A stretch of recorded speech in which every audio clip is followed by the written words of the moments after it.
No, when I was there, it was a very comfortable place to be. It's okay. It was better when you were in charge. Dorian's still got stick up his ass sometimes, and it's like it's not terrible. Like I ride a little bit on like being on his good side, so I can kind of get away with stuff, and I don't get away with much because I do my job. But Yeah. it's now getting to a point where it's like it's costing more to work there than what I'll make, especially with like car maintenance, mileage, gas, all that. Like it's still only like 20 cents when I go out and look at it. I said they said our mileage went up, and it didn't go up for me. Yeah.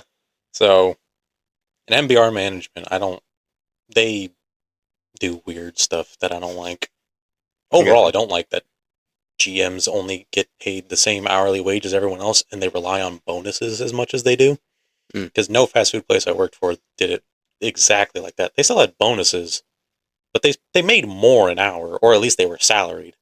Like my sister was GM at KFC, and GMs at Domino's are salaried. really, I've always heard that you guys were hourly. No, they're salaried. It's just for some reason the managers at Domino's, they count their rate through like through like an hourly view. It's really weird. So like for myself, like I make $80,000 like this year. Okay. So with the 80K, that's like the yearly salary. But like the Domino's leaders will be like, I make $2,700 a month. And I'm like, no one tracks it like that. That is weird. Yeah. And they're like, it's 30 whatever, like per shift, like $350 per shift or something like that.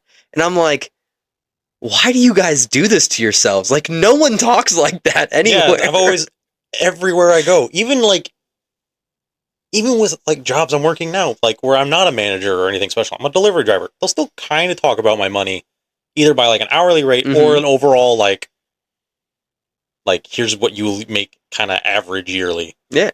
And okay, that confuses me more. Yeah, more to the point, I don't like it. So the GM will make around, like it's not a lot. I want to say it's like 25K is the salary there. Without bonuses, right? Without bonuses, yeah. 25 to 35K without bonuses. But then with like the basic bonuses, like you get up to like maybe an extra 10K, but you have an upward ability to get like up to close to like 70,000. And if you get a store and you get it on point, you can make a pretty penny through that. But you always have to be hitting your numbers though, and that's how you make good business though, right? Like that store, you guys consistently kick ass.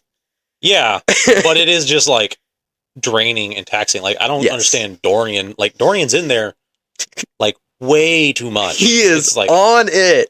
He is, but it's like, cool, you're making all this money. What are you doing with it? Like, you can't even go out and do anything with it, because if you take a vacation and the store breaks, you lose your next paycheck. That is tough. Time off, because especially for a GM, the easiest thing about being a GM is you rely on your team.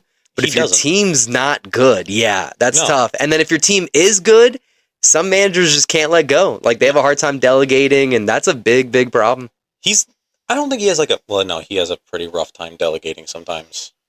And, because, like, he's even said to me, like, yeah, I just kind of tell people what they want to hear and then, like, not do that. And it's like, that is such a bad mentality. That's hilarious. It's like, you've admitted this to me. And it's like, he's great at his job. Yeah. Well, he's great at working for Domino's in, like, every internal, like, physical job. But, like, delegating and getting people to, like, do stuff, no. Because Chris still stands by that dispatch screen, doesn't do anything, but everyone complains about it. Yeah. No one likes him doing it, but he's still doing it because no one gets on him about it enough to actually get him out. And it's like Clay was another example of just like someone Dorian really wouldn't do anything about. Still would have sat out in his car and wait for his next delivery. Wouldn't do anything inside. Yeah. Dude, discipline's tough for managers. It's definitely a thing that I see is, I think more now, like people have a hard time just having that conversation and being like, here are the expectations. You're either meeting it or not. And then I can either coach you to get better or I counsel you because you're like depending on where they're at, but meeting them where they're at, setting the expectation, and then moving forward. Like, I get it, man. That's definitely it's a tough thing for managers. I'm not going to say like it's easy because like there's a reason I won't be a manager. Because one, I know if I was in the role, I'm going to start being a hard ass on like everyone I currently hate. Yeah. It's like I can't be the manager of these people because I hate most of them. Like if I was today, God, Travis showing up. I don't know if he called no-showed, but like by the end, I don't know if you were working there, but one of the new drivers, Jacob, he was in there, but he was in like a white t-shirt and jeans, and we're like expecting OA. Okay. That was not going to go over well if OA showed up today. Yeah, for sure. And it's, oh my God. Oh, it gives me a headache. And it's like, I've like battered around the idea of like, maybe I'll just like cave and become a manager. Yeah. And then like next few days goes by and then I see that crap. I'm like, oh heck no. No, I can't. I'll die. Well, dude, so you hate where you're at, which I get. Like I said, for me, dude, it was so comfortable. I loved you guys, like as far as the team, I love the staff. Making pizza is fun. You know what I'm saying? When you're out in the field and then you switch over to making pizzas, that's great. Like when you're doing whatever. But at the same time, it's definitely a stepping stone. So what's next, man? Like what you said anything, but what's your like end goal is right now? I'm still in university. I'm actually starting my next semester at SIUE coming up. I actually supposed to start in spring, but I think the reason I'm really hating Domino's right now is like I didn't get like my acceptance letter to SIUE until like 3 days before classes started. So it's like, I have no time, and then I'm getting like technical difficulties like getting signed up, and I just logged into my like little like college account for like all my like Blackboard stuff. Yeah. Like Monday. That was the first time I actually got into my account because I had so many technical issues and the ITS department couldn't help me and nor could administrations. I had to go in there and have them, please walk me through this because I don't know what I'm doing. Yeah. Because they sent me a packet that was just, it seemed like the initial steps were wrong. I don't know if everything else was, but like I could not get past like the first 1 or 2 steps. So finally got that going. So the end goal is do something with my history degree, whether it's like getting my bachelor's and going into, I just forgot the name of it.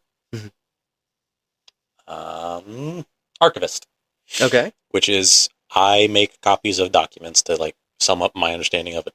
But like, if it's like, this is like a relatively like historic document, we need to preserve it. Just make copies of it and preserve the original document and stuff like that. Wouldn't be anything crazy. I imagine I'd be like preserving like court cases for most of the time, but other stuff could occasionally get in there, like magazines for like stuff. Okay, is that considered like a government role? Like I'm trying to think about what you generally work for government with that kind of stuff. Okay, like, but there's also like private organizations I'm sure that do it as well. But I was looking at like there was like a few archivist positions I think in Springfield. But the end goal after that though is still eventually like professor teaching history like at a university, but that's years down the line. But as far as immediate, I just need another minimum wage, no skill labor job. I got you. Well, I'm really interested in the archivist role. So what are the requirements for the role? Like, is it a certification? Is it a specific degree? Like, what's for me and what I've started? I need a bachelor's degree in history, and that can get you my foot in the door. I don't know if it's like a great foot in the door. If there's like a better degree. I was just looking out like, okay, what can I do with a bachelor's degree in history? And it's like, there was that one. And then the other one I was interested in was like, I'm just forgetting all the names. Museum curator assistant. That's it. And that one, I imagine, just because it's literally the assistant of the museum curator itself, which requires, I think, a master's degree. I'm just doing all the work they don't want to do. That's what I'm imagining, like paperwork, filing. No way, dude. That's an advanced position. It's advanced, but it is not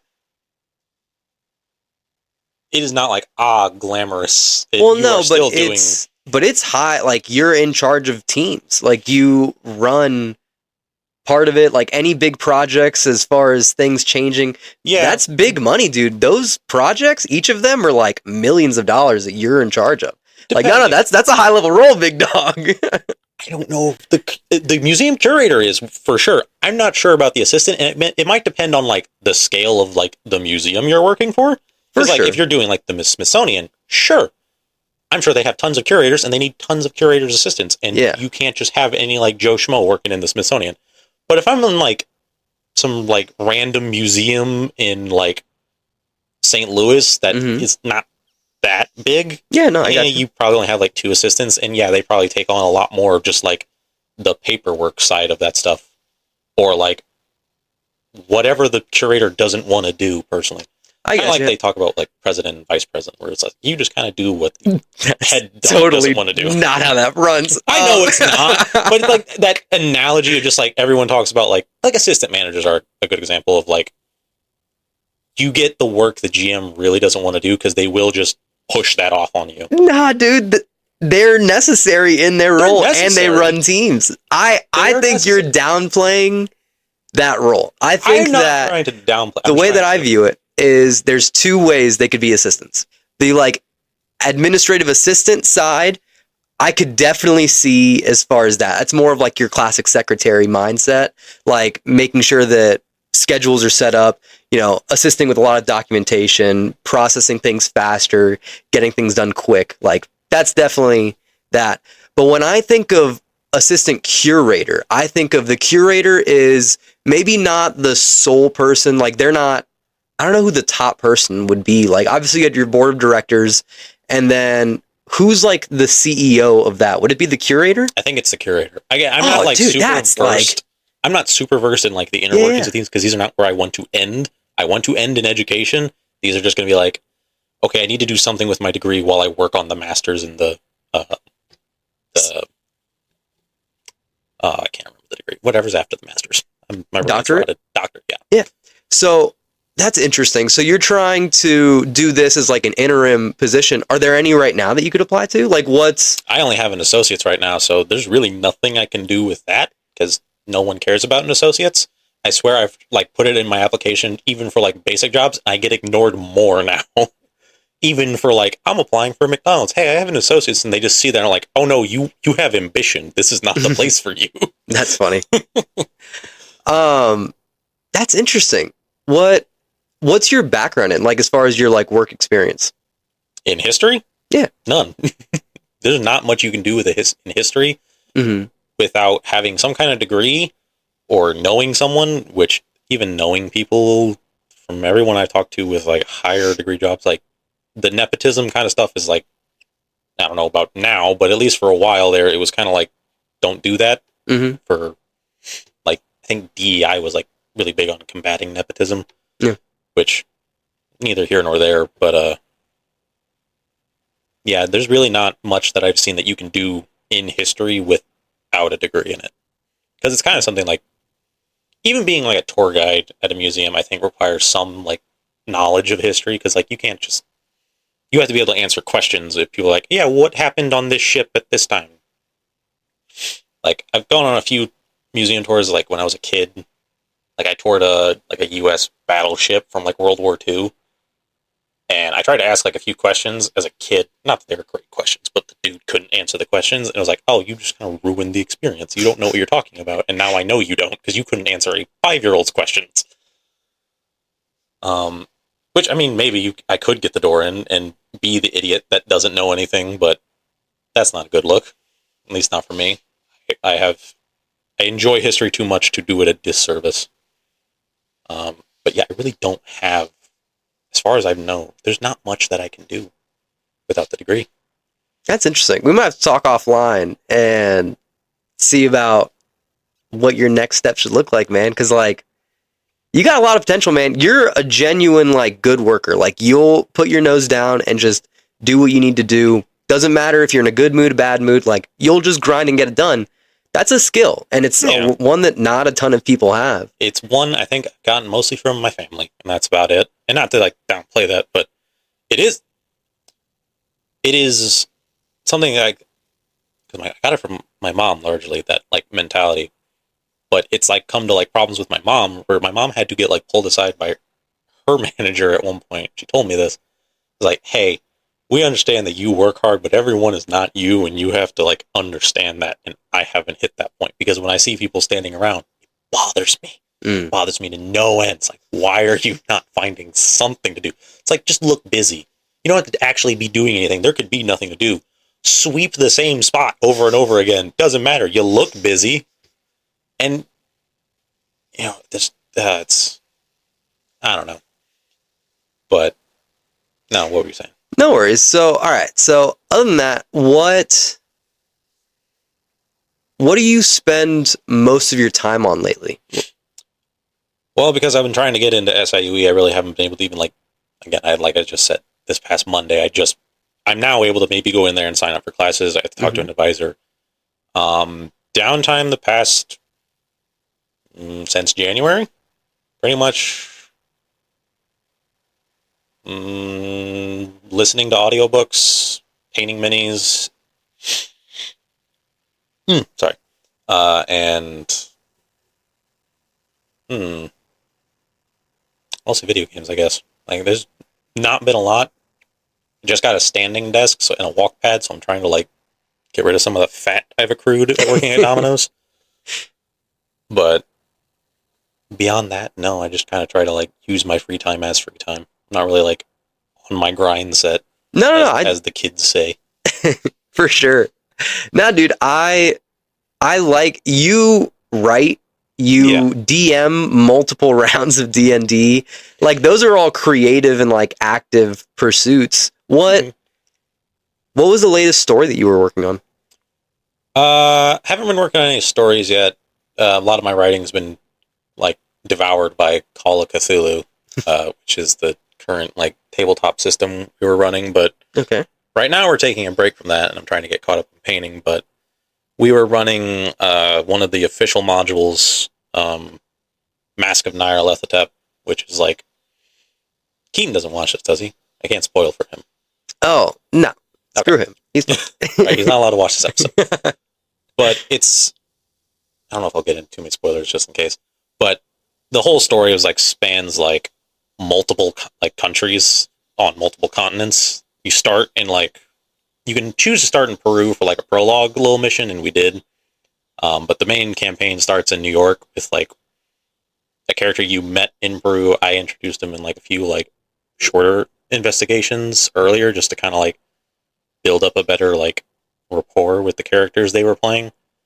But, like, you start in New York, and the first time you interact with him, he's dead. He's murdered in his hotel room by a cult called the Cult of the Bloody Tongue, which worships, like, Nyarlathotep, who has, like, many different, like, avatars. And if you know anything about, like, the Cthulhu mythos, Nyarlathotep is, like, one of the outer gods, I think. There's, like, different pantheons. You have, like, the old ones, which is, like, what Cthulhu is, and then above him are the outer gods. And the whole thing is Nyarlathotep is, like, trying to bring about an event that brings all the old gods back to Earth, and then humanity goes extinct. It's supposed to happen anyway when the stars align and you know, cosmic crap. But he's trying to, like, brush it along a little quicker because he's mainly bored. But he's one of the few, like, mythos gods that takes, like, he honestly is, like, the closest to, like, Satan in a lot of stories, where, like, he's actively trying to mess with people, whereas, like, Azathoth, who is, like, the chief outer god, he's described, like, I think one of his monikers is, like, the chief idiot god or something like that, because he's just out there, he doesn't care, he's dreaming, and things are happening because of it, but he's not doing anything actively because he just doesn't care about humanity. Like, it's the same level of, like, apathy you would have towards an ant. Like, he just doesn't care. But they're going through that story, and I think they ended up deciding we finished New York, and we're taking a few months break over the summer, and then we're going to come back after doing one other system that I'll be a player in. But I think they ended up deciding that they were going to go to China, which is about as far away as you can go. But, like, they have to go to, like, Britain, Egypt, Kenya, and Australia, and battle a whole bunch of cults that may or may not be operating under the same name or the same ideas. So it's really fun. Yeah. Because, like, I'm fully expecting them to, like, arrive in China and start asking around about the Bloody Tongue. Bloody Tongue has no presence in China. So it's just going to be interesting, like, confusing them. Yeah. But as far as, like, active stories that I've written, the last thing I was working on was like my sci-fi setting that I think I told you about one time at work with the like the extreme like cybernetics that everyone's like obsessed with kind of stuff. The last story I think I told was like from the perspective of one of the few people left in this sci-fi civilization that don't like cybernetics and they abhor them even. And it's kind of like massive like culture clash because I write a lot of grim stuff. But like there are obviously like the oppressed group because there's not a lot of them and they're physically weaker by miles when you have the big dude in metal limbs that can punch a hole through your chest or whatever he wants to do, like anything in Cyberpunk. But I was writing a story about like these two cousins who were like part of like they kind of operate like Amish, like they're in little conglomerates, not conglomerates, little. Oh, what is the word? It starts with a C, and it's those. Whatever. They operate like Amish. They're little groups, like little pockets of them. But they're like living in this city and kind of like played around with the idea of like, what does a zombie apocalypse look like in a cybernetic setting? Like, well, you know, this is what if a computer virus can turn a bunch of cyborgs into a zombie? And it's like, okay, what if that virus is actually a rogue AI of some like ancient period for this civilization where they like let AI run them as like their actual world leaders, and then they rebelled and fragmented it, and now like pockets of its personality like just try to assimilate everyone. And I made it basically through like the first chapter, and it was my last entry for my creative writing class at SWIC. And then I never really did anything else with it. Probably need to go back to it at some point. Just haven't had the time or like the drive. Yeah, that's pretty much like my most recent. I got you. I view the like learning about like mythos and backstories of games, like the Warhammer 40,000 lore and like all that.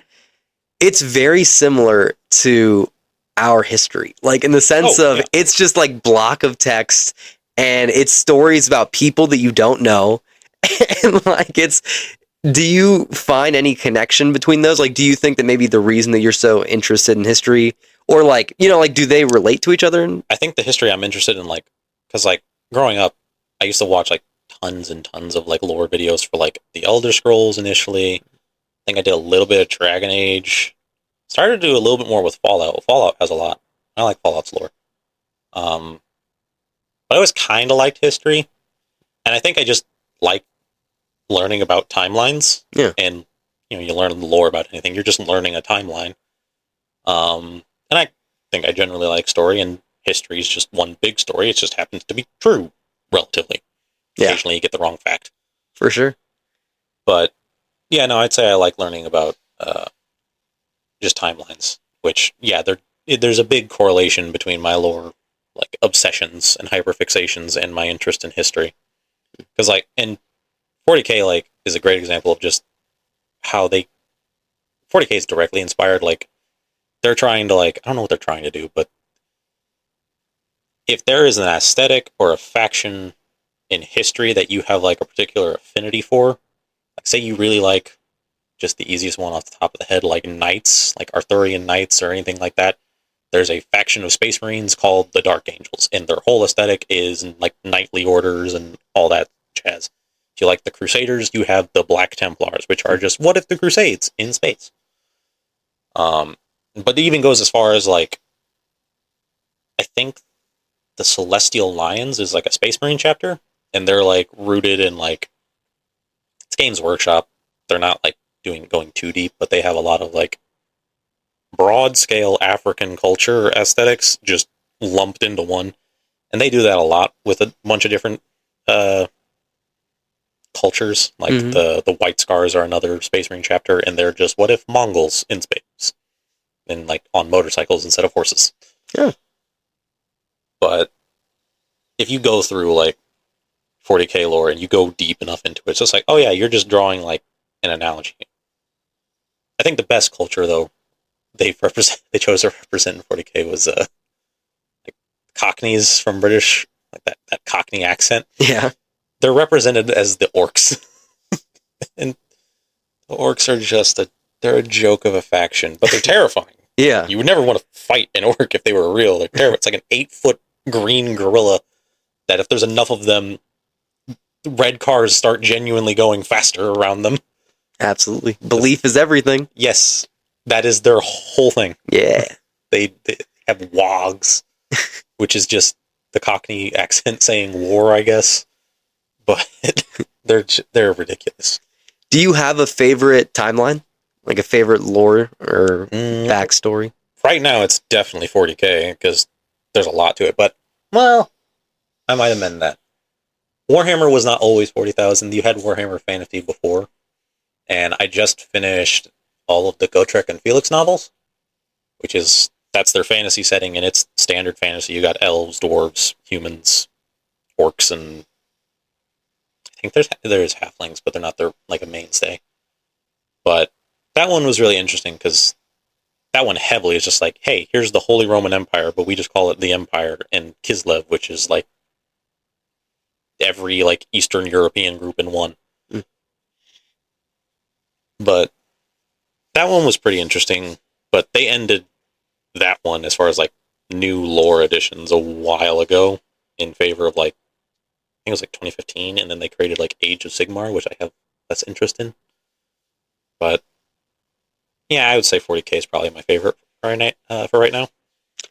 How much do you read? Like, I feel like a lot of these lores, different forms of media, you really have like watching videos, movies, and then reading. And I feel like, do you get most of your information through books? There was actually another podcast I watched that they really got me like into 40K lore and gave me a good like jumping off book with like The Infinite and the Divine, which was a Necron book. Mainly just because it's the only book in 40K that isn't super intimidating by being a part of a series that's like 10 plus books. Yeah. It's kind of its own standalone. But I do read a fair bit. It's audio. I use audiobooks, and probably since last year I was listening to like an audiobook, like 1 or 2 a month while I was just driving around, which is like the nicest part about the job and the thing I'll miss right now if I go into something else. Like, I just can't listen to audiobooks anymore because I'm going to have to be able to like hear. Yeah.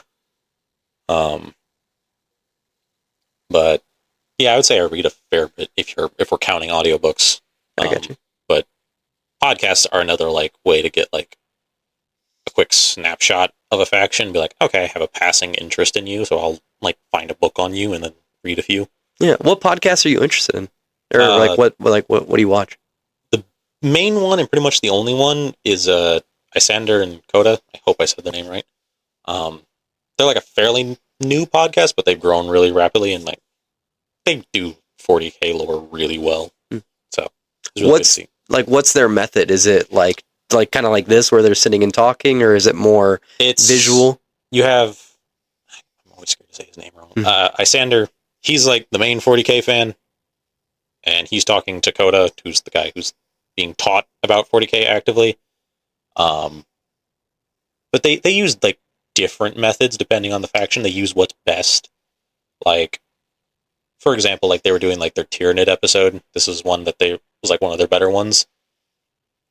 Isander kind of told you about the Tyranids through the perspective of a like planetary governor getting invaded by them, and like the steps, and how it's a very confusing process, and you don't know what's happening until it's too late.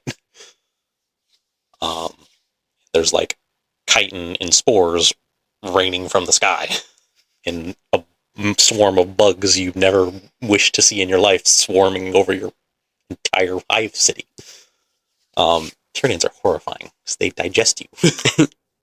The Warhammer lore is really interesting because, like you said, it's very layered. Like, because it's literally throughout space and time, and there's a ton of lore. You said 10 plus books, but what are the other ways? Because they obviously have through the game itself. There's lore. You have the books. Are there movies or anything like that? They're getting a show, and they There's a few video games out there, and 40K games are kind of hit or miss. Space Marine game 1 and 2 are pretty good. Dawn of War 1 and 2 are okay. 3 I had not heard good things about. Mechanicus game, and that's getting a second one. And Dark Tide, those are like games. They don't really give you a whole lot of lore. It's just like, hey, here's your cool little plastic minis, but like actually doing stuff. Yeah. Nerd out over that for like $60. Now 70. But whenever you buy like the rules for 40K, it's in what's called a codex, which is like a little book about like that thick. And most of the book is just like, here's some cool like art, some cool painted minis, and here's like a handful of short stories. And that's like their most official lore is when the codex is. Because like when you read the novels are always told through like, it's always unreliable narration. And like some of the best examples of how unreliable it is like there's a character called Caiaphas Cain. He's a commissar, which is like high-ranking military member, but still just a human. He is the hero of the Imperium. I think he favors a type of weapon called like a plasma gun, or does he do a las pistol? I've never read him, but I know he favors one. But if you look at any cover art of Caiaphas Cain, he's holding a bolt pistol, which is a very different gun. But that's just more because the bolt pistol is like the Desert Eagle of that setting, where it's very commanding presence and like it's very iconic. Plasma pistol and all that's like kind of just like now you're getting into like the stuff special forces might actually use, but we're going to show you the Deagle anyway.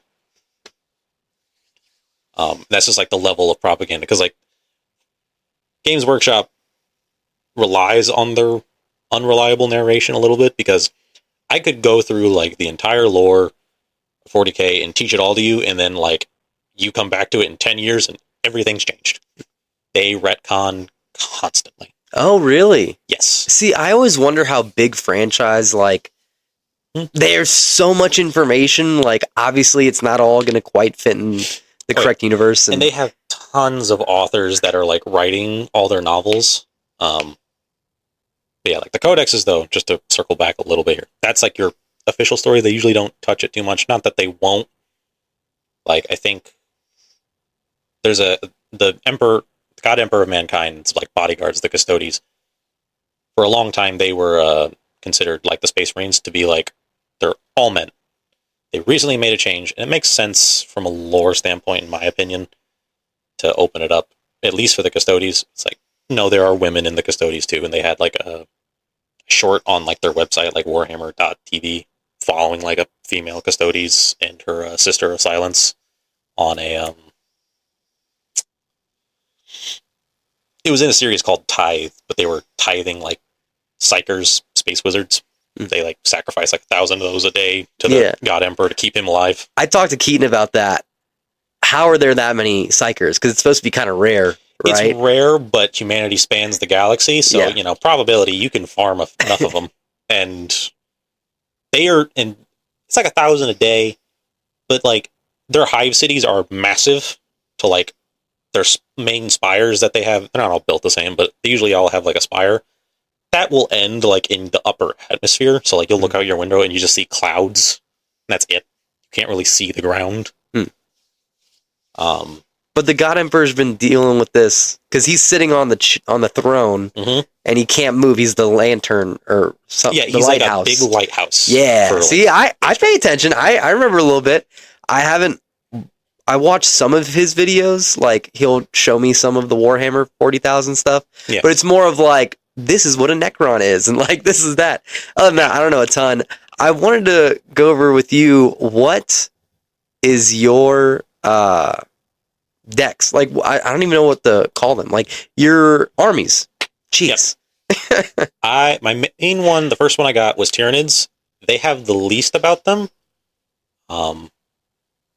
Canon stuff, they are a hive mind. You're not going to find a lot of books from their perspective because there's no real individual among them, unless, like, you kind of talk about the Swarm Lord, but he's, like, an individual among a hive mind, which, it's weird. But they are, from my understanding, I haven't because I haven't found a lot. There's not a lot of books, and I only have one codex because I joined in the most recent edition, 10th edition. When they interred the Emperor on the Golden Throne, it created a big psychic lighthouse. Well, they're bugs, so they saw a light and they came to it, and they're coming from outside the Milky Way. Mm-hmm. Every other faction is within the Milky Way. They are the only one that is coming from outside, and like there's space cockroaches, effectively, but with like a evolutionary. They've weaponized evolution. Yeah.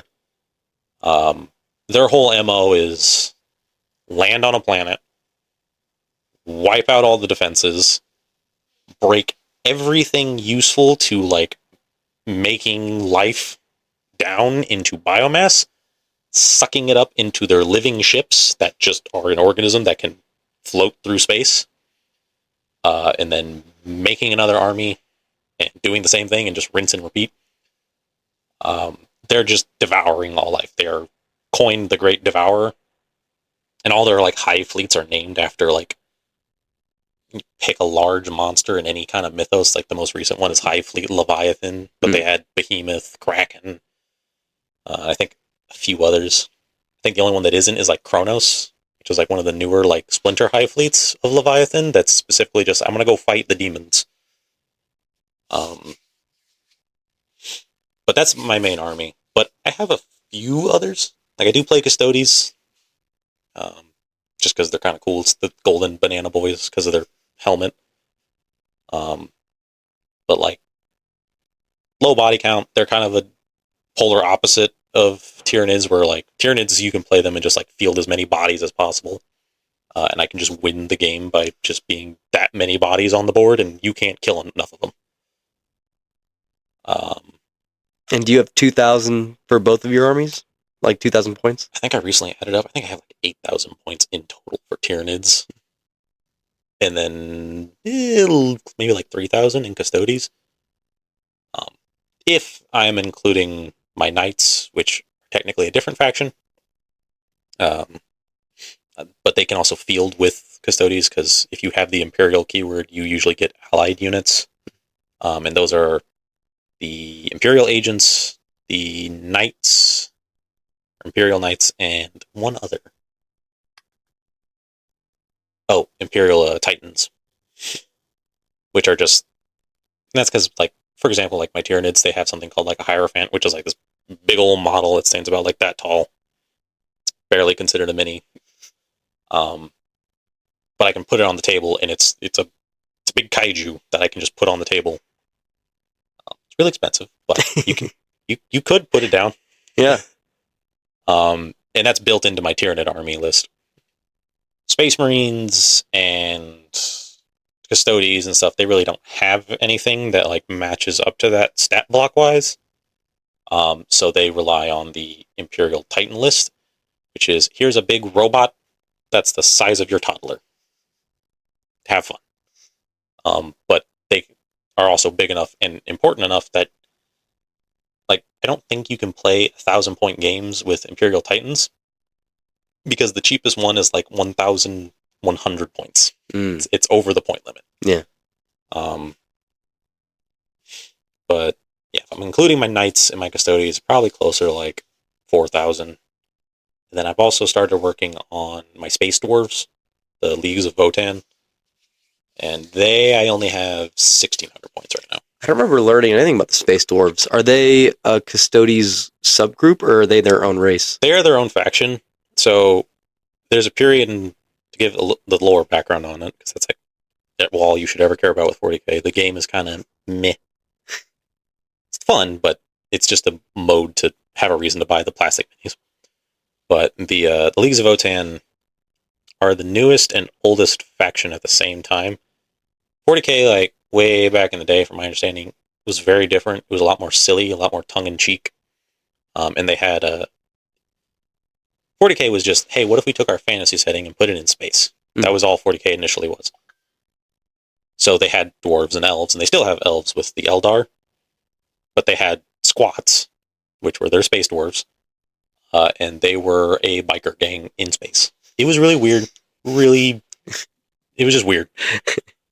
But 40K started trying to take itself a little bit more serious and kind of go into the grimdark stuff, and they couldn't get any way to make the weird dwarf biker gang in space serious, so they kind of just bumped them into the Tyranids, and they're like, oh, they're all dead.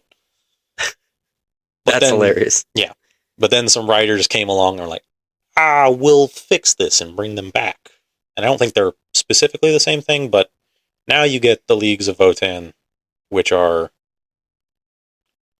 back during the dark age of technology, which was, name's kind of a trick. That was actually when humanity had the best of its technology. They had sent colony ships into the center of the galaxy where there was a bunch of high intense gravity.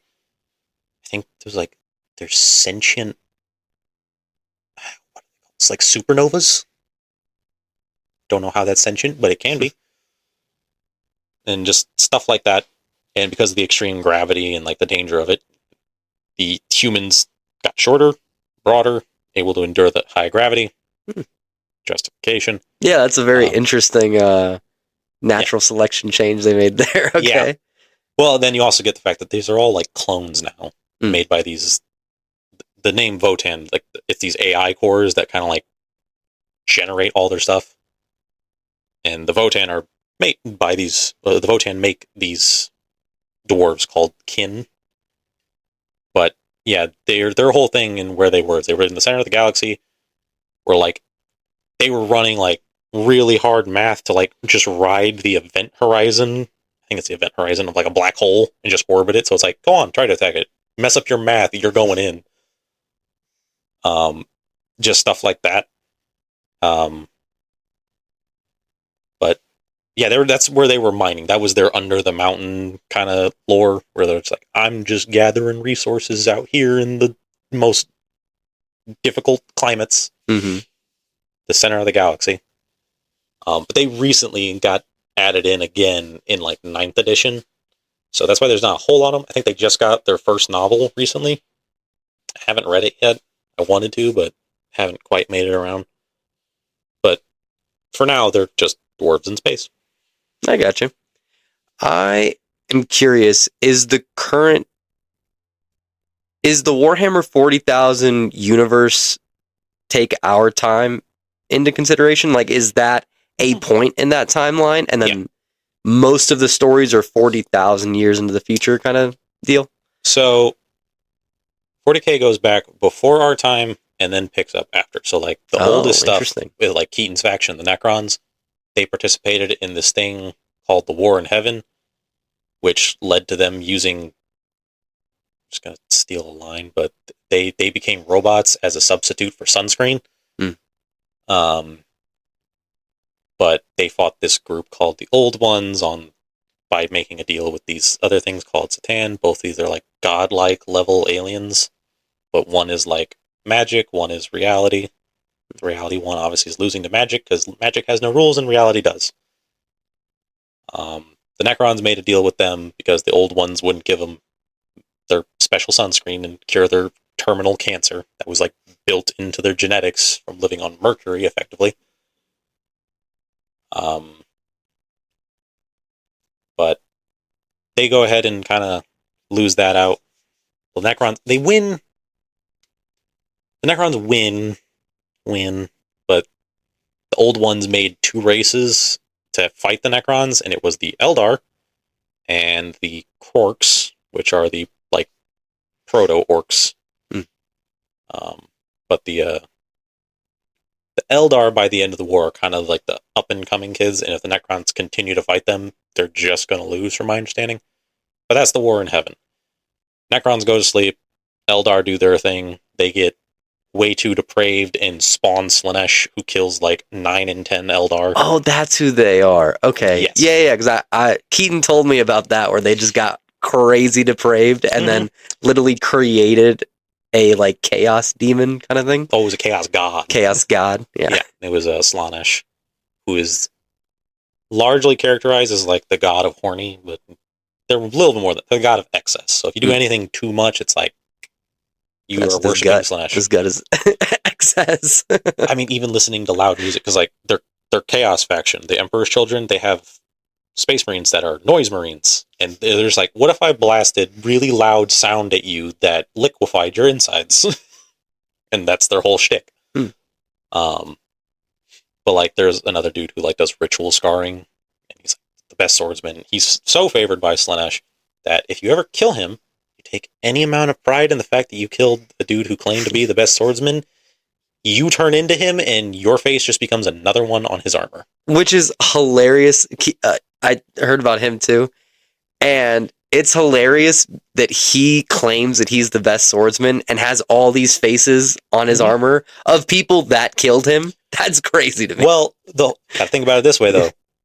If they were better than him, they're dead now, and now he's the one above them. I mean, I guess, but he lost in sword fighting, so he can't say he's the best swordsman. You know what I'm saying? Yeah, but... like, the last one that lives is not the best swordsman, so, like, that's not the correct claim. You're trying to argue with Chaos, and Chaos doesn't care. Facts. It's like, you tell Slaanesh that, and see how far it goes. Very well. I understand. But, where was it? So, yeah, you get the War in Heaven, Birth of Slaanesh, which creates the Eye of Terror. And then pretty much they just kind of like breeze past like our timeline. There's mentions of it. Like, there's like brief moments in certain of the books where they'll reference like a time period where, you know, and it's just like something back when, like, I think they've referenced like Plato and Einstein and stuff like that in these books. I think like there's a book in the Horus Heresy called like The Flight of the Eisenstein, and they mentioned that book was named after Einstein, I think. But because of the time difference, they've added like a weird S in there. Instead of Einstein, it's Eisenstein. But just stuff like that. It's not like they don't center too much on it because the next age is I think it would be the Dark Age of technology, which is when humanity first kind of gets, they're the new kids on the block. They've developed their like the best technology they have. They have AI running around. Would it be considered like a Type 3 civilization? I don't know, like if you know what those classifications are. They're definitely an FTL civilization. That's humanity this is when humanity expands across the stars. They have AI, they have all this, they are sending out these colonies. That's when the Leagues of Votan initially get sent into the center of the galaxy. Before they're the dwarves, they're the humans that get sent in there. But then you get, with those AI, they had these things called the Men of Iron. They do their robot shtick and rebel.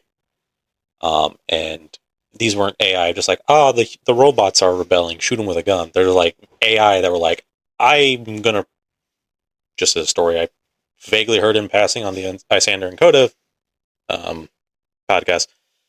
Like, these are things like, I'm gonna lift a continental shelf and then slam it back down Ultron style and just watch that happen. Oh, and turn off a star. And just stuff like that. So humanity goes through a bad time. This is a period called Old Night, where like warp storms start wreaking havoc because the warp is getting agitated by all the unrest from the War in Heaven, and now the robot revolution that humanity is going through, which fuels chaos and the general warp. And then humanity's empire kind of falls in, and everyone gets separated. The Emperor has kind of like been guiding humanity's hand from the shadows for a long time.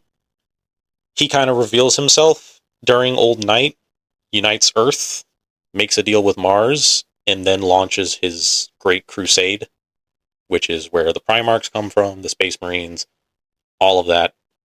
And that's 30,000. Okay. 30,000 is where I think most people know. Yeah, this is like a lot of like your big names pop up, like Horus, Gilman, the Lion, like all the Primarchs. Those are like the big named characters. This is where they pop up. Great Crusade happens, takes most of 30k. Then Horus gets corrupted by Chaos through a very scummy space marine named Erebus that no one likes, who also corrupted Horus's brother Lorgar. Let's call him Loris. Lorgar, who was just like, he's just a super preacher. Like, but he's religious, and the Emperor is a turbo atheist. Yeah. So, like, basically burned down Lorgar's, like, Jerusalem that he spent time making, and told him, like, stop doing this, and then he was bad. So... Super atheist for an interesting reason, too. Because he knows the Chaos Gods are... Yeah, real. Like, the faith is what gives him the strength. But then he ends up then getting faith himself. Mm-hmm. Like, because he becomes deified. Religion. Yeah. Yep. Lorgar was spreading that religion during 30K, but it was always like, hush, you weren't supposed to do it in the open. Once Big E kind of goes on the Golden Throne, he's stuck and unable to voice his dissent about these things, and that religion starts to spread and take hold, especially after all the Primarchs also disappear for various reasons. But Horus, 30K then leads into the Horus Heresy. Horus gets corrupted by Chaos, along with 8 other Primarchs, versus the 9 Loyalist Primarchs. Well, that's debatable with the Alpha Legion, but no one knows what's going on with them. That's like, you have 2 Primarchs for them, but they're twins, so they count as one, and they're also like, it's Alpha and Omegon, or Alpharius and Omegon. They all say, like, I am Alpharius, everything I say is a lie, like the entire Legion. Because they all look like Alpharius. But that's side tangent. Really bad about that.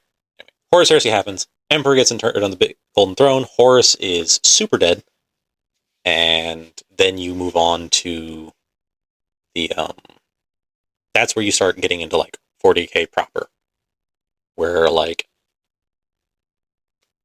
Emperor is on the Golden Throne, basically just a corpse Emperor. Chaos is mostly just raiding humanity for what they can tell until the Eye of Terror, like, gets ripped in half, and the galaxy, or Eye of Terror expands and rips the galaxy in half, where there's just basically just like a big spot that's just like, hey, if you actually walk here, you've just taken steps into hell, effectively. And that's warp, right? Yep. Okay. Because, yeah, I was confused about that, because they were, like, Keaton was talking about, like, yeah, warp, and I was thinking, like, going from one place to another, but they're like, no, warp is hell itself, kind of. The warp is like a parallel dimension, a way to think of it, that's just pure energy, and it's influenced based on certain creatures in real space, so where we would be. It's influenced by their emotional states, and it's only certain creatures, because, like, there's a group called the Tau that have, like, almost no presence in the warp, so they don't really have any, like, psychers or anything like that. So they have no influence on Chaos Gods. But humans, Eldar, orcs, I don't know exactly, because orcs are weird. Their, like, warp energy isn't quite the same. But their emotional states directly feed chaos. And it's not necessarily, like, the worship. It's just, like, did you get really angry and murder the guy that was, like, cheating on your cheating with your wife or whatever? Like, you've now fed Korn because you hated him and you murdered him. He loves that. And where you listen to a little too much music while you were working the past day, yeah, you fed Slanesh. Did you conspire against a political opponent? Hey, that's Siege. Or did you get really depressed and eat Cheetos in your basement and not shower for like 3 days? Well, you fed Grandfather Nurgle. There's so much to the Warhammer 40K lore. If someone new was trying to, like, get into it, what would be your recommendation? Well, it depends on what aspect. Like, if you're trying to get into, like, the tabletop, look at the models, look at what looks cool to you, then read some lore and see if that appeals to you still, and then go that way. If you just want to get into the lore, I'll definitely recommend the Isander and Coda podcast, because that was, like, a really good, like, it's like an hour-long video usually that's, like, here's, like, a quick drive-by of the lore as best as possible, and they do a really good job of putting every single faction they talk about in, like, the limelight.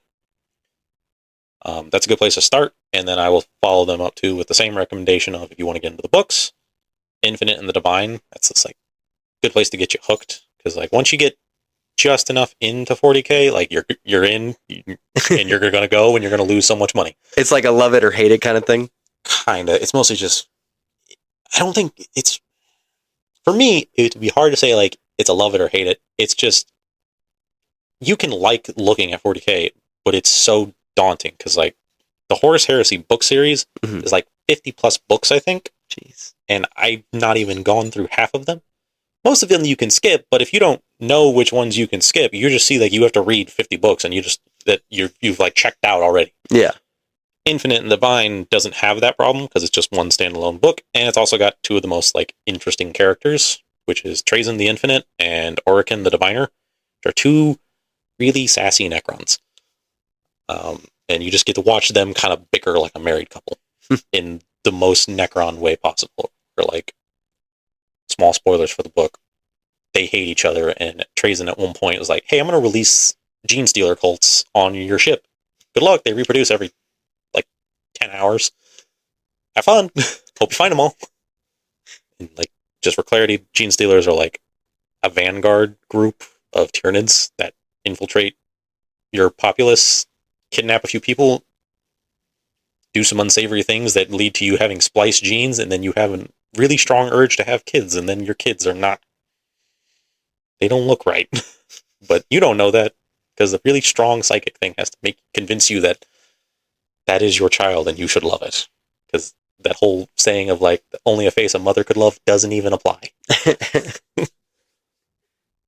But yeah, there's just a lot to 40K. There is a ton. And I would say, like, Infinite Divine, if you want to get into lore, along with, like, podcasts for just, like, really condensed lore bits, and then that kind of finding the one thing you really like, you can kind of, like, direct your focus towards. Downside is, if you like anything other than Space Marines or the Guard, it's not going to be a plethora of books.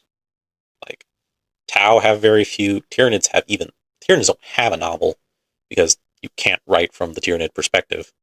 They show up in them, but they always lose. Can't have them winning in the book. It's not great. But yeah, like, Space Marines and Guard, they get the most attention in the books. And as far as tabletop, Space Marines get all the attention on tabletop, because they are what makes the money. And Games Workshop is obviously going to give them a lot more attention than the smaller niche factions. Yeah, I definitely agree that Space Marines is, like, they've got it all. Like, everyone just, when you think of Warhammer 40K, that's typically who people think of. Because it's the 40K for a long time appealed to, like, a young male audience. So they're like, what's the young male's power fantasy? And let's put it into a faction. They're starting to get some attention. Like, I think Adepta Sororitas, which is, like, nuns with guns in space, they're, like, starting to get some traction, but still not much, because Space Marines are occupying so much of the limelight. And I'm just gonna be in the corner perpetually crying as a Tyranids player, like, I don't get to win. We get our wins in lore, but we never get to see it, like, in a novel. Yeah. So, like, I'll get a passing mention in, like, a codex of just, like, Tyranids winning a battle here that will never show up in a novel. They'd be a terrible fantasy football team to have. They're never getting stats on the board. No. Well, I mean, they're getting stats on the board. You're just never catching the games. Like, it's like they're winning, and they're, like, the NFL just isn't on that day. They're winning on unrecorded games. Yes. They're the best pickup basketball players out there. Yeah.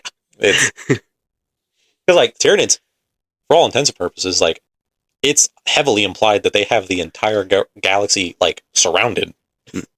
Like, they're, like, all the Hive fleets were coming in from one side, and then just randomly one came up from, like, right below, like, Terra. It's like, they love to show, like, galaxy is, like, you know, the circle, but it's in 3-dimensional space, so they came from underneath. Oh, interesting. And yeah, but then the Custodes met that answer, and Custodes, Space Marines can lose. Custodes cannot. Ever. There is 10,000 of them, you kill enough of them, the faction's gone. That makes sense. Yeah. But they're also, like, made to be powerhouses. Like, they're... Oh, yeah. They, like, at least they're written that way, like, in the story. So, like, the best way to, like, characterize Custodes is, like, so there's a thing called like transhuman dread, which is like if you and I were to ever meet a Space Marine, we would be like so off put by them because they look like a person, but they're way too big, way too fast. They don't eat as much, they don't sleep as much, and they just don't exhibit the same like emotional range. So you're just naturally off put by them. And it's because they have that gap. They're transhuman. That's not a person anymore. The Emperor treats them, and this is what I consider them, as they're little more than just a weapon. They're not really a person anymore. Custodies don't have that necessary problem, but they are extremely weird in that the gap between a regular human and a Space Marine is the same degree of difference between a Space Marine and a Custodes. There was one book, I think it was Talons of the Emperor, or maybe I'm just thinking of the box kit that this Custode comes in, but there's a Custodes called Valerian, and you follow a few books of him, and there's one where he gets to fight like this new version of the Space Marines called the Primaris, and they're a little bit bigger, so he's like, I wonder if, how hard it would be to face a warrior like that. Well, he gets his opportunity later on in the book, and this is like the custodian of self-doubt, and even he just goes, oh, not too different, as he just like decapitates one.